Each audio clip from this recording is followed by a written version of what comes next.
moving on, 560 excavators used in illegal mining have been abandoned at Galamsey site as government 21-day ultimatum to those engaged in it to stop operations expires. Minister of Lands and Natural Resources John Peter Amewu, on a tour of some Galamsey sites Wednesday, disclosed that government will help illegal miners return to the mines after legitimizing their activities. He visited mining sites in Kubriso, Etua West, Enyinem and Chebi. Matilda Huemega joined the tour for Joy News, and we'll have her in studio. But before that, take a look at this. It is clear, as I keep on saying, that there are some of the small-scale miners that are working in an environmental sustainable way. But even then, there's still a thin line between them and the illicit mining. So we've been to two sites already. One site that is an illegal site, and this one which you describe as a regularized site. So far, well, this is not a regularized as I will call it, you know. But you can see from the indications from our friends from the Minerals Commission that even though a large-scale construction site have been given to this particular person, there are still pockets of small-scale people who are giving some blocks to work in, and so you can still see some level of degradation. So it's still not a regularized site as I will call it.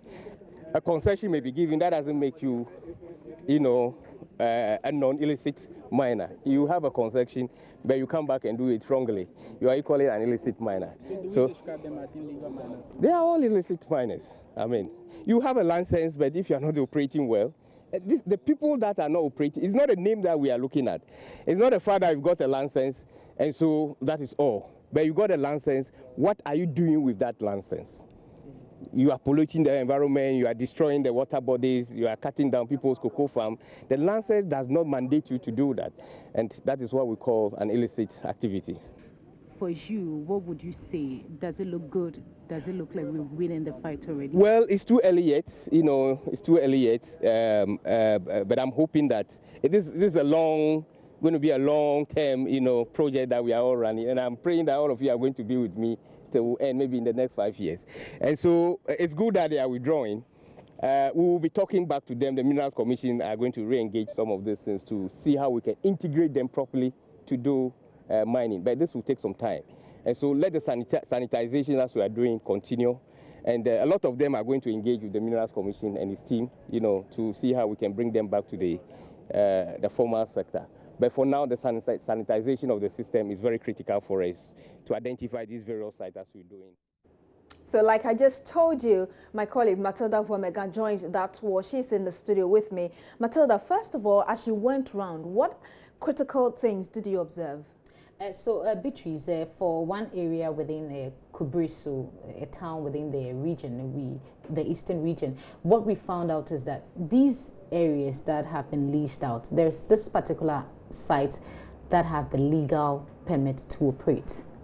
But within that site alone, they have subleased them to illegal miners. So in the books, you have this so-and-so mining agency owns this concession and is supposed to work within this particular area. You go down there, then you realize that pockets of these lands have also been leased to other illegal miners, and they are making so much out of these people. So it means that those who have received the license, in turn kind of renting what they've rented to other people to make extra money. And that is where they make so much money from, because these people do not have the permit. So they are the frontliners. They go to the Minerals Commission, seek the permit, and then at the end of the day, you realize that they have subleased it to these illegal miners. But before that, these mine inspectors within this particular areas, they are not able to go to these areas to hold on, Tilly. Before we come to the inspectors on site, I'm just wondering what the minister might have said when you got to such areas where those who had received license were giving their lands to illegal miners. At some point, it became this back and forth between these local mines inspectors and the minister, because when we get to a particular site, the place is so deep within the forest that it's unmotorable, but you go in there, you find excavators in there. So you wonder, how did these excavators manage to get in there? Because at some point we had to pack somewhere and then walk deep into the forest, then you realize that, oh, these areas, there's this activity going on there. This particular spot we went to, which has been leased out to this company, mining company, the minister asked, do you have this area in your books? They said, okay, we do. We have this area in our books. Does it cover the entire area? Because it's a vast land. The minister asked them, does it cover the entire area? They said no.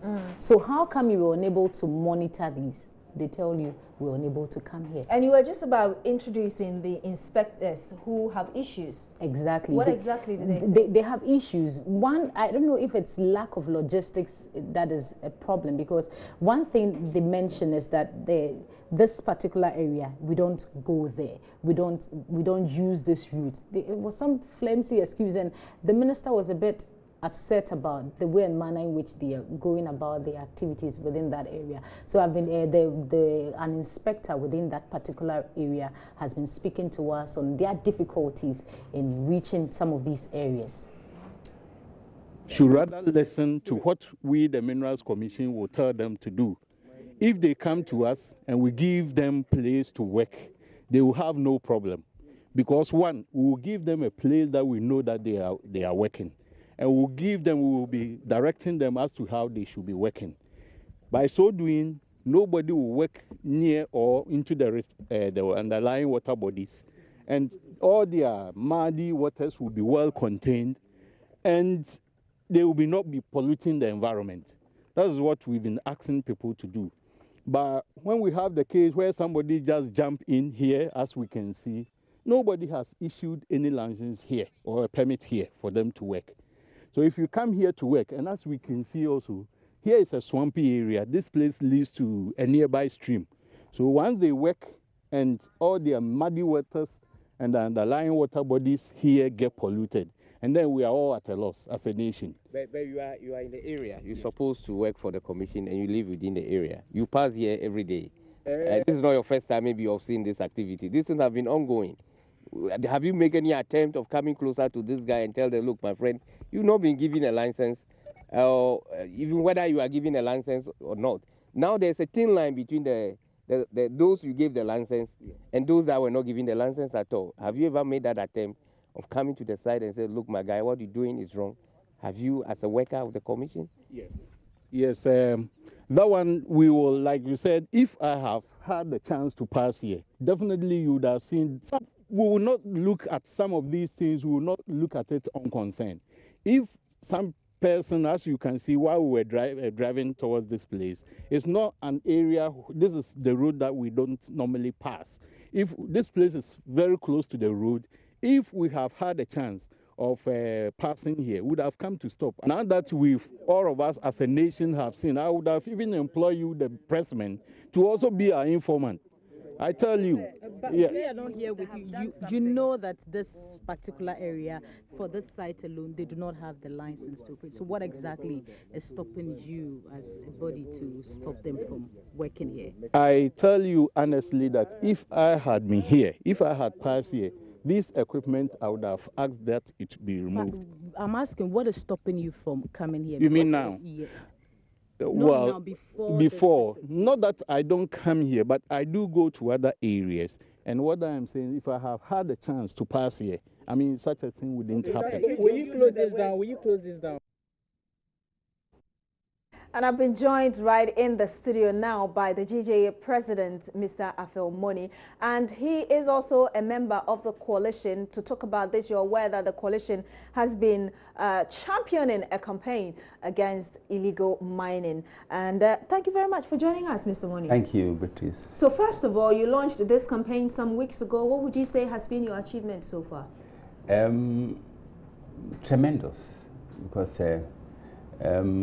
we thought we were going to just launch, and it's caught fire, and the number of organizations, institutions which have indicated their willingness to partner us is also incredible.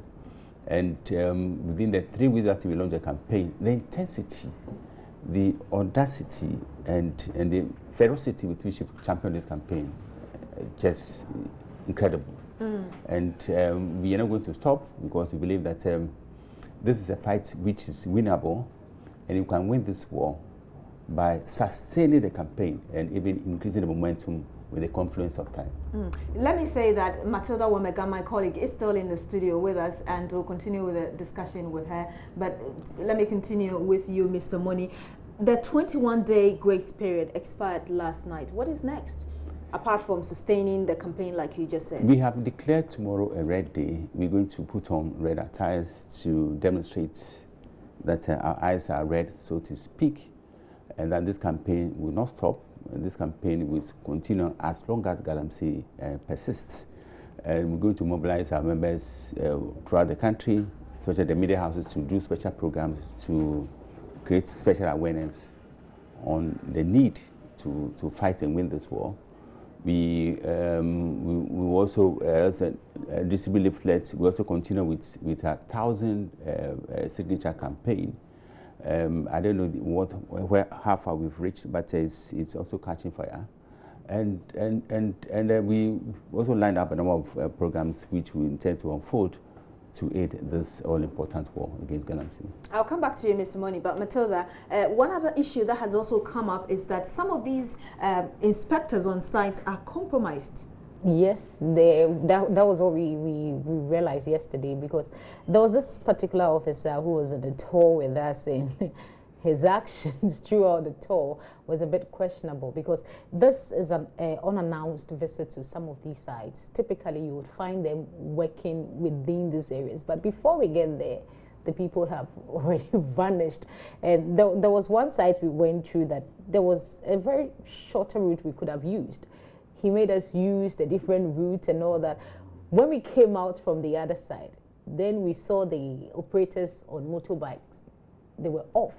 So at some point, the minister confronted the guy, the one inspector who was taking us rounds, and then this guy was heavily drunk that morning, and the minister was really upset about it, and the fact that he's going to bring in more people and those within the area that have been compromised, because they are going to investigate all that, and they're going to transfer some of them back to Accra, and the minister has been responding to this issue. Now, getting the permit for the excavator is going to mandate us to do the tracking that we've been talking about. So as we are going to get a permit for the excavator, there's going to be tracking devices on the excavator. This will monitor us to do it properly. Please, let me tell you, this action, it's not a one-day action. It's going to be a sustainable and long period approach, and that is why we're saying the MMIP is going to be a 5-year program to totally sanitize the whole system. Honorable, how are we going to monitor these things? Because one thing that came up during our visit to some of these areas is monitoring. Precisely, I agree with you. You realize in some of the sites, our engineers there are there, one person in an office, monitor almost about 34 areas of small scale, which is of course not possible. I have engaged my CEO, and immediately we're going to procure motorbikes for some of these areas. We need at least a minimum of 4 people in some of the district offices. We're going to employ people as quickly as possible. We have to look for the money. Tony, we need to do that. It's very important because the monitoring is key. One person cannot be responsible for a huge area like that. How can he do it? And again, my worry again is to my good friends, the police officers that we spoke to. I mean, what is happening is lawlessness.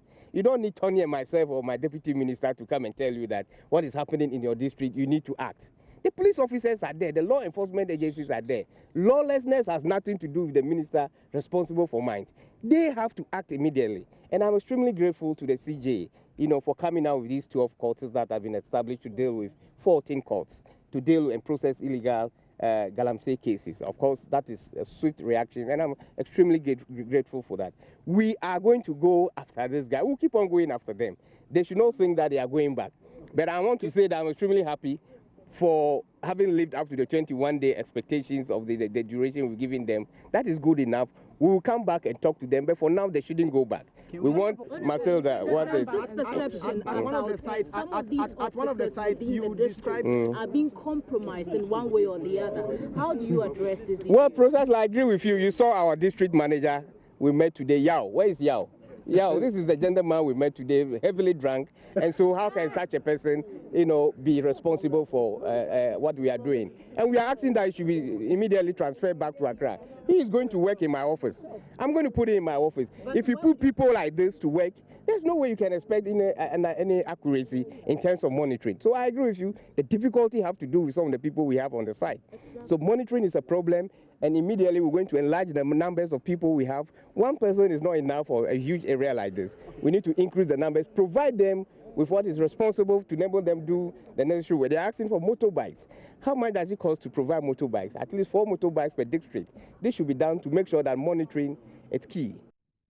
As a Natural Resources Minister, John Peter Amewo, obviously unhappy with what's going on the ground there as regards the fight against illegal mining. But Mr. Money, he just said that the person on the ground they found drunk, they are going to let go of him. Is this the right way to go? I beg to differ because they are going to actually, to correct myself, they are going to transfer him. Yes, is it the right way to go? Transfer should not be punitive. We expect the minister to discipline, more seriously what the guy did, because he's not supposed to be drunk on duty. And this tells you the caliber of people who are monitoring our natural resources, and it puts pressure on the minister to at least to scale up the punishment for this guy. Merely transferring him is not enough. What do you mean scale up the punishment? He should be what? I don't want to put words in your mouth. What exactly? I believe they are institutional structures to deal with such an instance so disgraceful, and query is not enough. Suspension or outright dismissal should be something which will match the magnitude of the offense. I'll come back to you again, Mr. Money. But Matilda, I know that this man on site, who the minister described as drunk, is not the only challenge on the ground when it comes to dealing with the problem from where these things are happening. You also met somebody who is allegedly an MPP supporter deeply involved in Galamsey. Exactly. We you know, moving from one area to the other, we realized that apart from the fact that these excavators have been abandoned on the site, there were some that were parked at home. So there was this particular house, we drove in there, the minister asked who owns this excavator, and then a man came out and he said he's an MPP patron within that particular area. We spoke to him and he said it's because his party is in power, that's why he's engaging in this practice, but he had to move his excavator from the site to his home because he heard the minister is in town. So for him, he's suspending it for a while. But the minister has been interacting with him, telling him the need for him to suspend his activities until everything is being regularized. Involved in the mining, but what you are doing up there is wrong. Okay, thanks. What we want to do is to help you to do it well. Okay. So for the next 3 months, we are asking you, you're going to stop this operation. Okay. You come and put this excavator here in your house. We will help you to work. In other countries, they are small, destroying the forest. I've seen some cocoa farms, you have destroyed them. It is not good because you are destroying what will come in the future. You will live nicely, live in a very beautiful house like this. Maybe the maximum you can live in the next 50 years. Your children will come and suffer, and then they will blame you. And this is why we are doing this. We will help you to go back to the land and do your mining, but not what you are doing up there. So, party have won, you help the party to win. Why do you help the party to win? To make sure that we do the right thing. We are here to do the right thing to help you. So please, you park your excavator there. We will allow you to park here for some time. At the appropriate time, when you have to go and mine well, we'll come back and inform you. So Matilda, I'm just wondering, did he give any commitment that he was going to stop as advised by the minister? It will depend on how the monitoring will go, because in all this he can give assurance that, okay, I won't go back there again. But at the end of it all, if the minister in his the Minerals Commission, if they indeed put in these military men who they say are moving on to the place today, then we would see that indeed these people are adhering to these commitments that they themselves made. Thank you very much. My colleague here adjoining is Matilda Wamega. But let's still go to the campaign, the media campaign. And Mr. Money, we are learning that the coalition has a series of meetings with CSIR Tell us about that. Indeed, CSRR has joined the campaign, and they're going to lend their technical and professional support to highlight the harmful effects of galamsey. On the 5th of next month, they're going to organize their national forum, which will hopefully be beamed live, televised live, in order to maximize the impact of what we are doing. And they're going to unfold copious research findings they have done in that area. And most often we scratch, in the past we've been scratching this on the surface and leaving what is underneath. And for later we heard yesterday, a lot has been done to highlight the dangerous consequences of galamsey. So next month we offer a big opportunity for CSRR to bring all their experts and tell us what they have done. We also expect the media to highlight their research findings. We pleaded with them to humanize the technicalities of such findings, make it digestible for the ordinary Ghanaian to understand. So first of all, a group of journalists will attempt to, as I said, to humanize what they've done, to reduce it to a very minimum so that others will understand. And then we're going to collaborate with them. And it's also important to emphasize that our activities or programs are not Accra-centric, in the sense that they'll not be concentrated in Accra. The CSRR will join our team up with us to do town hall meetings.